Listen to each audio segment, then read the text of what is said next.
इंदौर में मंगलवार को आयोजित पुलिस जन सुनवाई में पुलिस कमिश्नर संतोष कुमार सिंह ने 90 आवेदनों पर सुनवाई की। इनमें पारिवारिक विवाद, पति पत्नी व बेटा बहू के मामले, पैसों का लेन देन, फाइनेंशियल फ्रॉड, प्लॉट मकान धोखाधड़ी, जमीन संबंधी मामले, महिला अपराध आदि से जुड़े मामले शामिल थे। पुलिस कमिश्नर ने सभी आवेदनों की समस्याएं सुनकर संबंधित अधिकारियों को त्वरित और प्रभावी कार्रवाई के निर्देश जारी किए हैं। इंदौर पुलिस के नशे से दूरी है जरूरी अभियान के तहत नशा छोड़ो खेलों से जुड़ो थीम पर पावर लिफ्टिंग प्रतियोगिता आयोजित की गई। अतिरिक्त पुलिस उपायुक्त राजेश दंडोतिया ने खिलाड़ियों और युवाओं को नशे के दुष्परिणाम बताते हुए नशा मुक्त जीवन अपनाने की शपथ दिलाई। प्रतियोगिता में विजेताओं को मेडल, प्रशस्ति पत्र से सम्मानित किया गया। वहीं शहर के विभिन्न स्कूलों, कॉलेजों में पुलिस ने जागरूकता कार्यक्रम आयोजित कर विद्यार्थियों को नशे से दूर रहने का संदेश दिया है। अवैध मादक पदार्थों के मामले की जांच को अधिक वैज्ञानिक और प्रभावी बनाने के लिए इंदौर पुलिस कमिश्नर ने सभी थाना एवं जोन स्तर पर नारकोटिक्स ड्रग डिटेक्शन किट उपलब्ध कराई है। पुलिस आयुक्त संतोष कुमार सिंह के निर्देशन में अतिरिक्त पुलिस आयुक्त आर.के. सिंह के मार्गदर्शन में फॉरेंसिक विशेषज्ञों के द्वारा विवेचकों को किट संचालन का प्रशिक्षण भी दिया जा रहा है। प्रशिक्षण में संदिग्ध मादक पदार्थों की प्रारंभिक पहचान, सुरक्षित परीक्षण प्रक्रिया और आवश्यक सावधानियों की जानकारी दी गई है। इंदौर में अब बिना अनुमति लगाए जाने वाले राजनीतिक, धार्मिक और सामाजिक बैनर, पोस्टर पर सख्ती होगी। हाईकोर्ट की इंदौर खंडपीठ ने स्पष्ट किया है कि जबलपुर खंडपीठ के निर्देश इंदौर में भी प्रभावी रहेंगे। कोर्ट ने आदेश दिया कि शिकायत मिलने के 24 घंटे के भीतर नगर निगम अवैध बैनर हटाए और संबंधित लोगों पर पुलिस कानूनी कार्रवाई भी करे। सुनवाई में अवैध होर्डिंग से अधिकृत विज्ञापन एजेंसियों को आर्थिक नुकसान और बिना सुरक्षा उपकरणों के बैनर लगाने से हादसों की आशंका भी बढ़ रही है। क्षमा चाहता हूँ, हाई कोर्ट के निर्देश का शब्दशः पालन होगा और हम तो पहले दिन से अवैध होर्डिंग के खिलाफ हैं। मैंने खुद कभी अनऑथोराइज्ड और ऐसे होर्डिंग नहीं लगाए जो शहर की छवि को और सुंदरता को धूमिल करें। तो ऐसे जो भी होर्डिंग हैं उनको हटाने की कार्रवाई जारी रहेगी।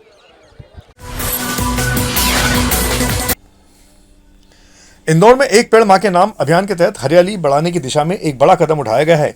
अहिल्या उपवन में 21,000 पौधे के महावृक्षारोपण की शुरुआत महापौर पुष्पमित भार्गव ने सपत्नीक पौधारोपण कर की। अभियान में जनप्रतिनिधियों, सामाजिक संगठनों और स्कूली बच्चों ने उत्साह के साथ भाग लिया।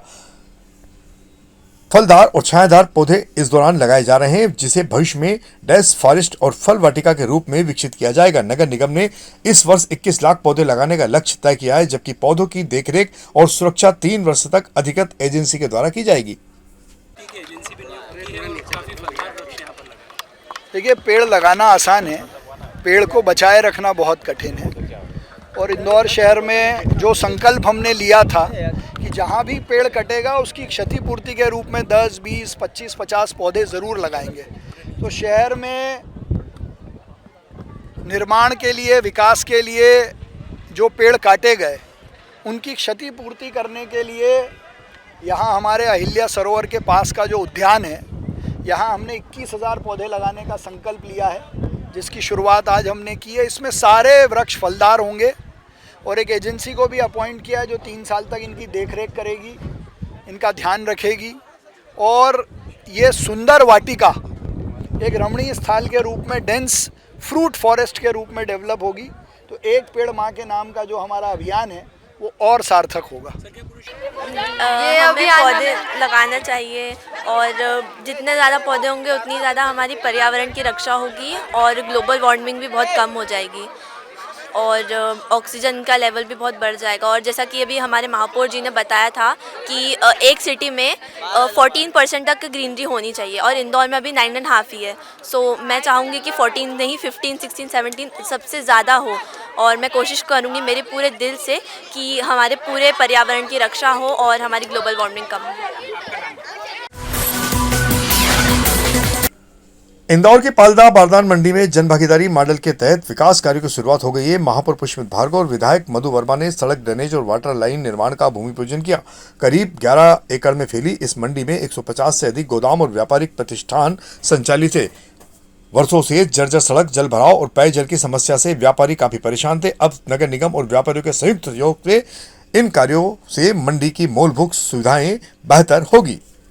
देखिए, इंदौर के इंडस्ट्रियल एरिया को डेवलप करना भी हमारी बड़ी जिम्मेदारी है, इसलिए सभी इंडस्ट्रीज़ के साथ बैठकर जो हमारी बैठक में निर्णय हुआ था कि इंडस्ट्रियल एरियाज़ के डेवलपमेंट के लिए जन भागीदारी से ड्रेनेज, सड़क और पानी की लाइन डालने का काम हम करेंगे।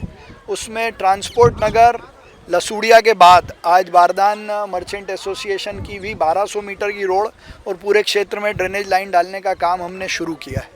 इंदौर बारदान मर्चेंट एसोसिएशन पालदा में हमारी 11 एकड़ ज़मीन है। इसमें गोडाउन तो बन गए हैं, पर जो मूलभूत सुविधाएं हैं, storm water line, drainage line और सड़क, इन तीनों चीज़ का यह अभाव था।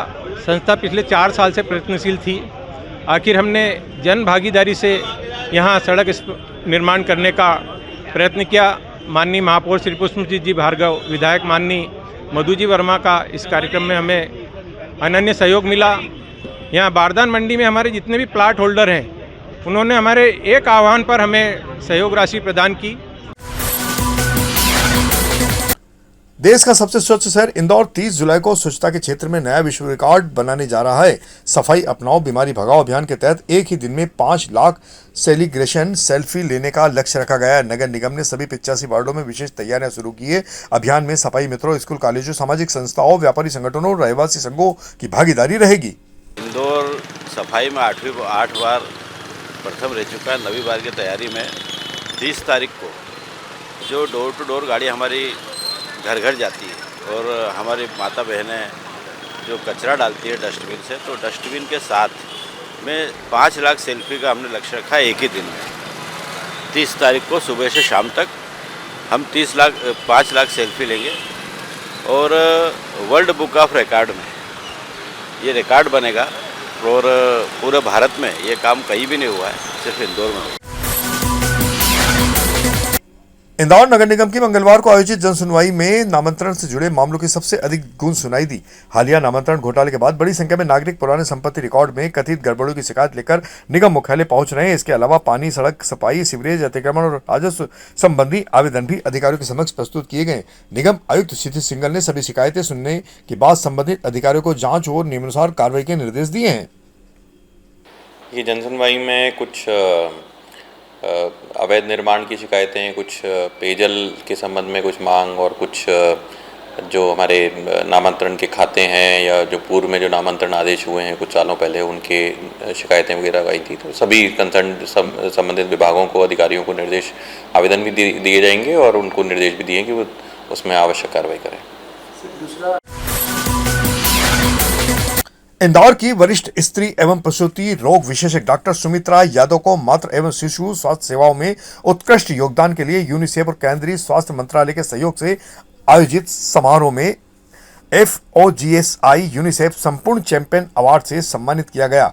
नई दिल्ली में आयोजित कार्यक्रम में उन्हें सामान्य प्रसव को बढ़ावा देने, अनावश्यक सिजेरियन मामलों में कमी लाने तथा गर्भवती महिलाओं की बेहतर देखभाल के लिए यह सम्मान प्रदान किया गया। डॉक्टर यादव ने बताया कि ग्रामीण क्षेत्रों में गर्भवती महिलाओं को संतुलित पोषण, समय पर जांच और उचित चिकित्सीय सलाह देने से मातृ एवं शिशु मृत्यु दर में कमी लाने में सकारात्मक परिणाम मिले हैं।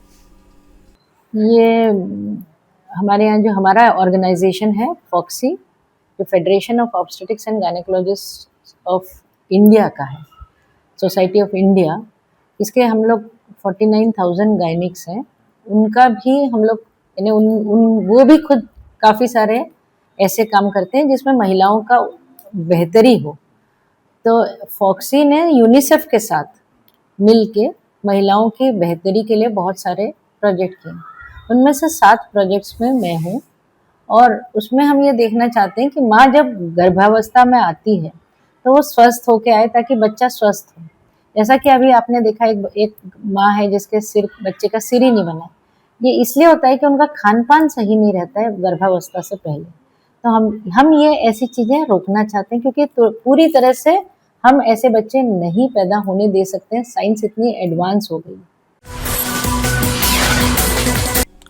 इंदौर कलेक्टर की जनसुनवाई में थैलेसीमिया से पीड़ित बच्चों को बड़ी राहत मिली है। कलेक्टर शिवम वर्मा ने उपचार में उपयोग होने वाले 10 इन्फ्यूजन पंप संस्था को उपलब्ध कराए, जिनकी अनुमानित कीमत करीब 2 लाख रुपए है। नियमित ब्लड ट्रांसफ्यूजन के बाद शरीर में जमा अतिरिक्त आयरन निकालने के लिए इन पंपों का उपयोग किया जाएगा। एक बच्चे का उपचार होने के बाद यह पंप दूसरे मरीज के इलाज में भी काम आएगा। इस अवसर पर बच्चों और संस्था ने मुख्यमंत्री डॉक्टर मोहन यादव तथा कलेक्टर शिवम वर्मा का आभार व्यक्त किया है। देखिए, माननीय मुख्यमंत्री जी के निर्देशन में निरंतर उन्होंने स्पष्ट किया है कि ऐसे गंभीर बीमारी की अवस्था में किसी प्रकार की कमी नहीं होनी चाहिए और शासन निरंतर सभी लोगों की सहायता इसमें निरंतर कर रहे हैं हम लोग माननीय मुख्यमंत्री जी के निर्देशन में। तो ऐसी थैलेसीमिया से जो पीड़ित बच्चे थे उनको एक इंजेक्टेबल उसकी आवश्यकता थी और इसको रेड क्रॉस से पूर्ति करके हम उन सब बच्चों के उज्जवल भविष्य की कामना करते हैं। सोसाइटी ऑफ इंदौर से हैं, हम सब थैलेसीमिया पेशेंट्स हैं।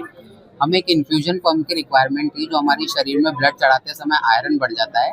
आयरन निकालने के लिए एक पंप की आवश्यकता पड़ती है, जो थोड़ा सा कॉस्टली रहता है और हर किसी के लिए अफोर्डेबल नहीं है। तो अपने सर से रिक्वेस्ट करी थी कि हमें वो इन्फ्यूजन पंप की रिक्वायरमेंट है और सर ने रेड क्रॉस के माध्यम से हमें 10 इन्फ्यूजन पंप निःशुल्क उपलब्ध कराए हैं, जो अब सारे बच्चों को दिए जाएंगे। जो यूज़ करने से जो बॉडी में ऑर्गन्स में आयरन डिपॉजिट होता है वो सब धीरे धीरे खत्म हो जाएगा।